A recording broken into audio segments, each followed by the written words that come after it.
નવરાત્રિના પ્રથમ નોરતાથી જ નર્મદાના રાજપીપળામાં હરસિદ્ધિ માતાજીના મંદિરમાં ભક્તોની ભીડ। અહીં 10 દિવસનો ભાતીગળ મેળો ભરાય છે અને ગુજરાત સહિત અન્ય રાજ્યના ભક્તો પણ મોટી સંખ્યામાં દર્શન માટે આવે છે।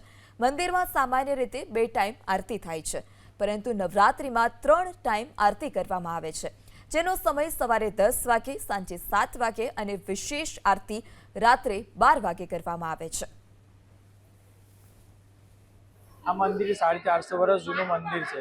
અહીંના રાજા વૈરીશાલજી રાજા માતાજીને ઉજ્જૈનથી પ્રસન્ન કરીને લાવેલા છે। માતાજીની વૈરીશાલજી રાજા માતાજીના બહુ મોટા ઉપાસક હતા। એમને રાજપાટની જોડે માતાજીની ઉપાસના બી કરવી હતી, જેથી માતાજીને અહીં ગાડી એમને પ્રસન્ન કરીને લાવ્યા।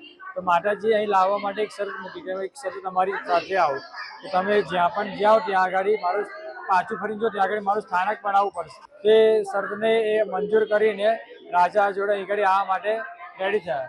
આ જગ્યા પર આવીને માતાજી એમના પાયલનો અવાજ બંધ કરી દીધો।